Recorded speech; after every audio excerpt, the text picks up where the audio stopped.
Представьте себе холодный каменный зал в Руанском замке. Январь 1431 года. Англия фактически контролирует значительную часть Франции, идет изнурительная столетняя война. В центре внимания 19-летняя девушка из крестьянской семьи. Она в кандалах. Перед ней около 40 судей, теологов, юристов, представителей самого Парижского университета высшего церковного авторитета на оккупированных землях. Это необычный суд. Это судилище, призванное уничтожить не только саму Жанну д'Арк, но и подорвать законность короля Франции Карла VII, которого она привела к коронации в Реймсе. И у нас есть уникальный ключ к пониманию того, что происходило в этих стенах, дословные, скрупулезно записанные стенограммы допросов. Кто же на самом деле вершил суд? Формально церковный трибунал под председательством Пьера Кашона и епископа Баве. Но за кулисами все нити держали англичане. Именно они захватили Жанну, заплатили за ее передачу церковному суду, что само по себе было вопиющим нарушением канонического права, оплачивали расходы процесса и содержали ее под своей стражей. Кашон был их ставленником, лояльным англичанам. Парижский университет, представленный влиятельными докторами богословия, также действовал в их интересах. Цель была политической, замаскированной под религиозную – объявить Жанну еретичкой и колдуньей. Тем самым аннулировать ее миссию освобождения Франции и коронацию Карла VII. Ведь если корона возложена по воле дьявола или еретички, значит Карл – узурпатор, а законным королем Франции является малолетний Генрих VI английский. Понимаете масштаб ставок? Жанна была пешкой в гигантской политической игре, и суд был орудием ее устранения. Стенограммы обвинительного процесса – это почти 70 допросов, растянувшихся на 5 долгих месяцев с 21 февраля по 24 мая 1431 года. Представьте этот психологический пресс. Допросы следовали один за другим, часто по несколько часов в день. Судьи использовали изощренные тактики, задавали каверзные, двусмысленные вопросы, пытались поймать ее на противоречиях, запутать в богословских тонкостях, которых она, неграмотная крестьянка, просто не могла знать. Ее изматывали, угрожали пытками, хотя формально к ним так и не прибегли, держали в ужасных условиях в военной тюрьме под охраной английских солдат вместо монахинь, как требовал церковный устав. И все это под пристальным взглядом десятков ученых-мужей и перьями нотариусов, фиксировавших каждое слово. И вот что поражает, когда читаешь эти протоколы, невероятная сила духа Жанны. Перед нами встает не мифическая фигура, а живая девушка, простая, прямая, обладающая поразительной находчивостью и железной волей. Она не получила системного образования, но ее ответы часто поражали судей своей логикой и остроумием. На вопрос «Любит ли Бог англичан?», она отвечала: о любви или нелюбви Бога к англичанам, или о том, что Он сделает с их душами, я ничего не знаю, но я знаю, наверное, что они будут изгнаны из Франции, кроме тех, кто здесь сложит голову. Когда ее пытались обвинить в гордыне за то, что она приказала сделать знамя с изображением Бога и ангелов, она парировала: «Святой Михаил изображен там с небесным воинством, и Господь держит мир». Я была очень довольна, когда у меня было это знамя, и я сама его носила, чтобы не убивать никого. Я никогда не убивала человека. Она постоянно подчеркивала, что действует по велению Бога, а не по своей воле, я послана Богом. Ее уверенность была непоколебимой.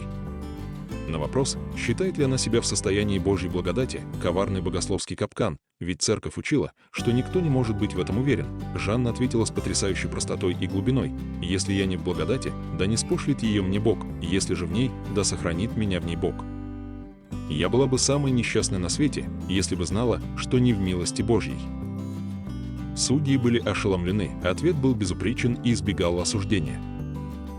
2 пункта обвинения стали главными копьями, направленными против нее, и оба ярко отражены в протоколах. Первое — ее голоса. Судьи настойчиво требовали деталей: кто они, как выглядят, что говорят, как она их различает.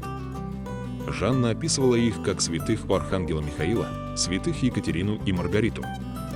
Она видела их, слышала, чувствовала их присутствие, ощущала их благоухание. Они утешали ее, направляли, приказывали идти к дофину Карлу, возглавить войска, освободить Орлеан, короновать короля в Реймсе. Для судей это было кощунством. Как простая девушка смеет утверждать, что Бог говорит с ней напрямую, минуя церковь? Они пытались заставить ее признать, что голоса от дьявола или плод ее воображения. Но Жанна стояла на своем. «Я отличаю голос Божий от других голосов так же хорошо, как отличаю ваш голос от голоса вот этого человека», указывая на одного из судей. Ее искренность и непоколебимая вера в реальность этого опыта сквозит в каждом ее слове протокола и одновременно пугала судей, ибо ставила под сомнение их монополию на толкование Божьей воли. Второе главное обвинение – мужская одежда. Казалось бы, мелочь. Но в 15 веке это был серьезный проступок, нарушение библейских заповедей и социальных норм. Жанна носила мужской костюм, короткий камзол, шоссы, сапоги с момента начала своей миссии. На суде ее заставили переодеться в женское платье. Но она упорно возвращалась к мужской одежде. Почему? Стенограммы дают ее собственный, страшный ответ – защита от насилия. В тюрьме ее охраняли английские солдаты, которые постоянно оскорбляли ее, угрожали изнасилованием. Мужская одежда, зашнурованная множеством шнурков и тесемок, была ее единственной защитой, делая попытку насилия более трудной и заметной. «Одежда – дело пустяковое, меньше, чем ничего», – сказала она судьям. «Я не одела ее по совету какого-либо человека в мире. Я не одела эту мужскую одежду и не сделала что-либо иное не иначе, как по велению Бога и ангелов. Больше же я люблю мужскую одежду в 40 раз, чем женскую, особенно когда я в тюрьме, среди стражников, по той причине, что она приличнее». Судьи же видели в этом упорстве знак непокорности церкви, ибо они приказали ей носить женское платье, и, главное, неопровержимое доказательство ее еретического упрямства. В глазах инквизиторов ее отказ сменить одежду был видимым знаком неповиновения и отпадения от церкви. К чему же привел этот изнурительный процесс? К трагическому финалу. 24 мая 1431 года Жанну вывезли на кладбище Сент-Уэн. Ей зачитали длинный список обвинений и заявили, что она будет немедленно сожжена, если не подпишет отречение. Перед ней разложили костер. Истерзанная месяцами заключения и допросов, видя пламя, 19-летняя девушка дрогнула. Под диктовку она подписала или поставила крест, ибо была неграмотна краткую формулу отречения, где отказывалась от ношения мужской одежды и выдумок насчет голосов. Ее приговорили к пожизненному заключению на хлебе и воде. Казалось, суд добился своего. Жанна снова надела женское платье. Но через несколько дней случилось нечто, что окончательно предрешило ее судьбу и что также зафиксировано в протоколах. По версии судей, Жанна впала в рецидив, снова надела мужскую одежду. Почему? Сама Жанна дала несколько объяснений. Англичане отобрали у нее женское платье, оставив только мужское, стражи продолжали домогаться ее, и она снова искала защиты, и самое главное, ее голоса, упрекали ее за отречение, за предательство своей миссии. Святые Екатерина и Маргарита сказали мне, что я совершила ужасное предательство, согласившись отречься, чтобы спасти свою жизнь, что я спасу жизнь, но потеряю душу, говорила она. Для нее это был выбор между телесной жизнью и верностью Божьему велению. Она выбрала верность. Для судей это рецидивирование было окончательным доказательством ее неисправимой ереси и упорства. Теперь по церковным законам ее можно было предать светским властям для казни без права на помилование. 30 мая 1431 года Жанну д'Арк сожгли на рыночной площади Руана как еретичку, вероотступницу, идолопоклонницу. Но стенограммы процесса, этот инструмент, созданный для ее уничтожения, сохранили для истории не только юридическую фальшь обвинения, но и ее подлинный голос, ее мужество, ее веру и трагическую правду ее выбора. Они показали миру, кто на самом деле был судьем в Руане, не колдунья, а девушка, чья непоколебимая воля и вера в свое предназначение оказались сильнее страха смерти и могущественных врагов. И они же зафиксировали главный вопрос, на который нам еще предстоит искать ответ, что двигало этой юной крестьянкой, заставившей королей и полководцев прислушаться к себе и предпочтившей пламя костра отречению от своих убеждений. Была ли это безрассудная фанатичка, гениальная провидица или нечто большее? Ответ, как и сама Жанна, остается загадкой, запечатленной в пожелтевших страницах судебных протоколов. Прошло 25 долгих лет после того, как дым от костра Жанны д'Арк развеялся над Руаном. Франция изменилась до неузнаваемости. Война, казалось бы, бесконечная столетняя война, шла к концу. Англичане были изгнаны с большей части французской земли. Карл VII, тот самый дофин, которого Жанна привела к короне в Реймсе, укрепил свою власть. Но тень осуждения Жанны как еретички и колдуньи все еще лежала на нем. Ведь если его короновала пособница дьявола, то какова легитимность его трона? И вот, в 1450 году, всего через год после окончательного освобождения Руана, король приказывает начать расследование обстоятельств суда 1431 года. А в 1455 году, по ходатайству престарелой матери Жанны, Изабеллы Роми и ее братьев, начинается грандиозный судебный процесс, процесс нуллификации или реабилитации. Его цель не просто оправдать Жанну, а объявить приговор 1431 года недействительным, ничтожным, основанным на лжи и беззаконии. И снова у нас есть бесценный источник стенограммы этого нового суда. Представьте разительный контраст. Вместо мрачной залы под контролем оккупантов открытые заседания в Париже, Руане, Орлеане, Домреми. Вместо одного епископа-ставленника и его свиты целая коллегия авторитетных церковных судей во главе с архиепископом Реймским и инквизитором Франции Жаном Бриаль. Вместо тайных совещаний – публичные слушания. И главное, вместо одной беззащитной девушки в кандалах, окруженной врагами, более 115 свидетелей. Кто они? Это люди, знавшие Жанну до ее славы и во время ее подвига, ее соседи и родственники из Домреми и Вакулера, ее первый покровитель Робер де Бодрикур, ее боевые соратники Жан Дюнуа, бастард Орлеанский, герцог Алансонский, маршал Франции Жиль де Ре, позже казненный по другим обвинениям, но давший важные показания о Жанне, Лагир, ее паж Луи де Конт, ее исповедник Жан Паскерель. А еще непосредственные участники того самого руанского процесса, нотариусы, записывавшие протоколы, как Гийм Маншон, священники, допущенные к ней в тюрьму, даже некоторые из судей-асессоров, которые теперь, спустя годы, под присягой рассказывали о том, что на самом деле происходило в 1431 году. Это был суд правды, призванный восстановить историческую справедливость через голоса тех, кто ее знал. И что же мы слышим в этих показаниях? Прежде всего, тотальное разоблачение руанского суда как фарса и инструмента политической расправы.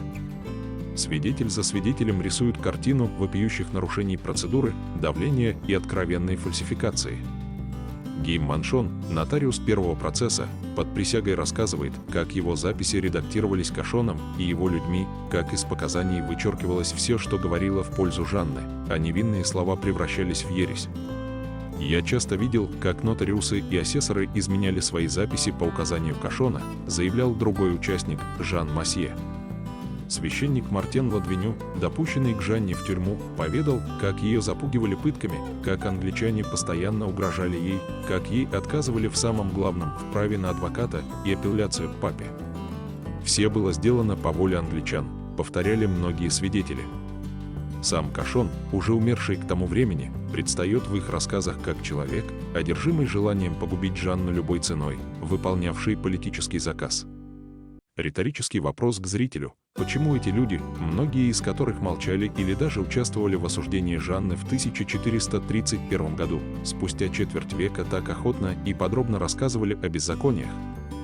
Может, совесть заговорила? Или изменившаяся политическая конъюнктура дала им смелость? Или просто время пришло для правды? Но стенограммы процесса реабилитации – это не только разоблачение лжи. Это, прежде всего, возвращение настоящей Жанны д'Арк. Через воспоминания свидетелей перед нами встает живой портрет девушки, дополняющий и подтверждающий тот образ, что мы видели в ее собственных ответах на первом процессе.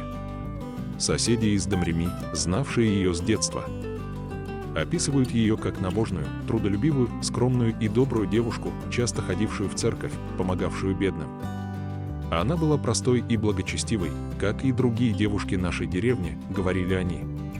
Жан де Навиланпон, Мец и Бертран де Пуланже, встречавшие ее в Вокулёре, вспоминали ее невероятную настойчивость и веру в свое предназначение. Соратники по оружию говорили о ее удивительной храбрости, хладнокровии в бою, строгой нравственности.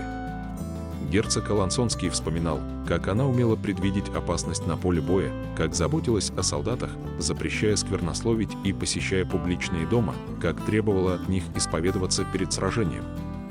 Она была очень добродетельна и ненавидела разврат, подчеркивал он.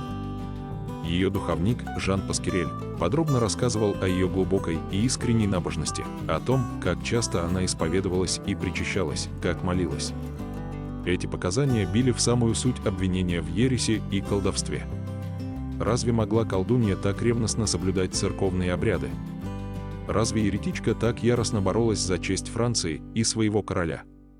Особое место в протоколах занимают свидетельства о ее последних днях и об отречении. Здесь вновь всплывает зловещая история с одеждой. Тюремные стражники и священники, бывшие с ней в последние дни, рассказали под присягой жуткую правду. После формального отречения 24 мая, когда Жанну заставили надеть женское платье, англичане украли его из камеры, оставив только мужскую одежду. И когда она, оставшись без защиты от домогательств стражников, вынуждена надела мужское платье, ее тут же обвинили в рецидивизме. Гийом Коль, священник, бывший рядом с ней в последние дни, со слезами рассказывал, как она плакала, понимая, что ее обманули и толкают на гибель. Он же передал ее слова: «Лучше умереть, чем жить в такой муке. Я знаю, что англичане убьют меня, думая получить королевство Франции после моей смерти. Но даже если их будет 100 тысяч больше, чем сейчас, они не получат этого королевства». Ее последнее решение предстает не как упрямство еретички, а как трагический выбор между бесчестием и верностью себе и своим убеждениям, подкрепленный укорами ее голосов, о которых она рассказала Коллю. Стенограммы сохранили ее предсмертный крик на костре: «Иисус! Иисус!». Для свидетелей это был крик глубокой веры, а не отчаяния колдуньи. Процесс длился почти год. 7 июля 1456 года в Большом зале Дворца архиепископов в Руане, том самом городе, где ее сожгли, был оглашен вердикт. Судьи зачитали пространное решение. Они скрупулезно разобрали все обвинения 1431 года и доказательства, представленные свидетелями.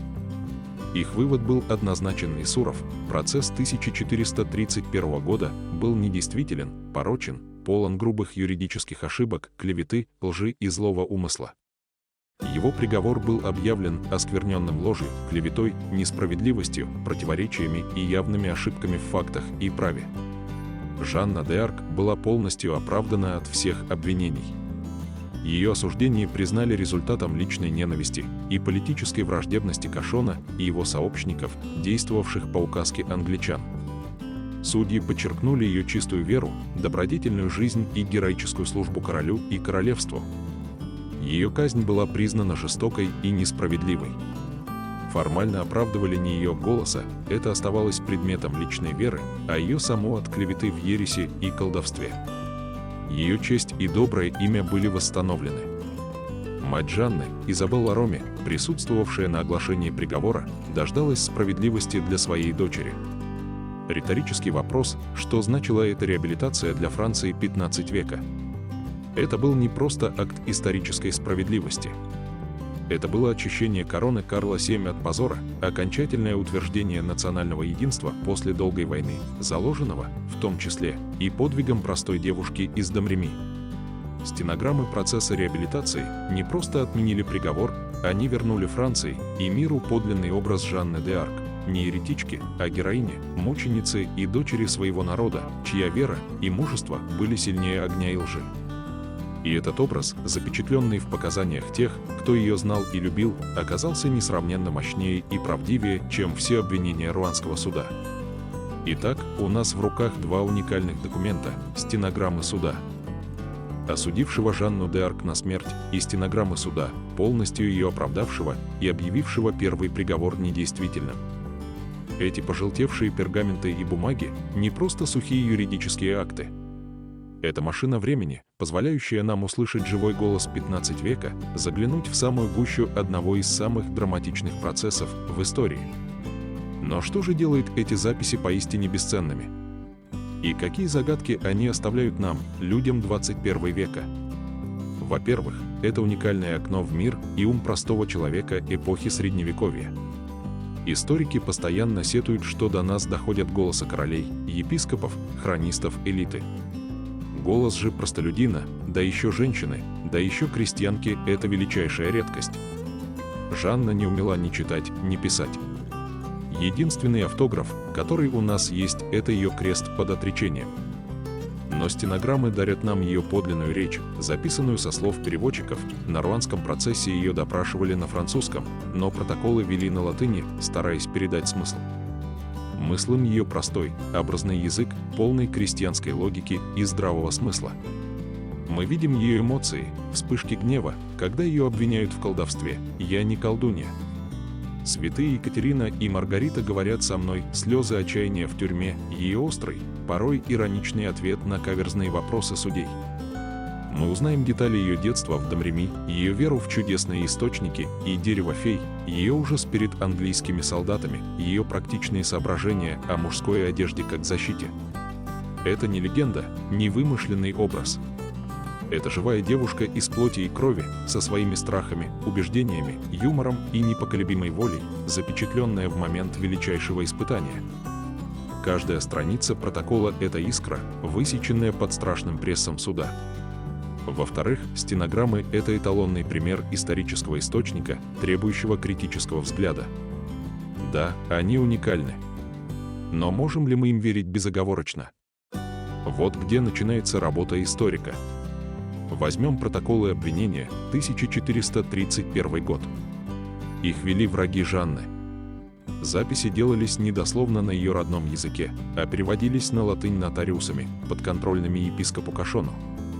Свидетели процесса реабилитации прямо говорили, записи редактировались, неудобные для обвинения фразы вычеркивались, нейтральные слова могли истолковываться в дурную сторону. Жанна часто жаловалась: «Я так не говорила» или «Вы неверно меня поняли». Значит ли это, что протоколы лживы? Нет. Они верно отражают ход процесса, суть вопросов и ответов, настроение судей и, главное, непоколебимую позицию самой Жанны. Даже в отредактированном виде ее сила духа прорывается сквозь латинские строки. Протоколы реабилитации 1455-1456 года считаются более объективными из-за публичности и количества независимых свидетелей. Но и здесь есть нюансы. Свидетели вспоминали события 25-летней давности. Их рассказы могли подсознательно идеализировать Жанну, особенно после ее героизации и под давлением политической необходимости оправдания. Однако перекрестные показания, совпадение ключевых фактов, особенно о нарушениях в первом процессе и ее нравственных качествах, придают им высокую степень достоверности. Риторический вопрос, как историкам удается отличить правду от искажений в таких древних документах? Ответ – кропотливые сравнения версий, анализ контекста, поиск независимых подтверждений и понимание мотивов тех, кто эти документы создавал. И вот мы подходим к самой большой загадке, которую оставили нам стенограммы, и которая до сих пор вызывает жаркие споры среди ученых, теологов, врачей и просто думающих людей. Что же это были за голоса? Сама Жанна была абсолютно убеждена в их реальности и божественном происхождении. Она описывала их детально: святые Екатерина Александрийская, Маргарита Антиохийская и Архангел Михаил. Она видела их, слышала их речи, чувствовала их присутствие физически, ощущала их благоухание. Они давали ей конкретные указания: идти к дофину, освободить Орлеан, короновать короля в Реймсе, не бояться, идти до конца. Для средневекового человека, выросшего в атмосфере глубокой веры, такое объяснение было естественным. Но современная наука предлагает и другие гипотезы, основанные на ее описаниях в протоколах.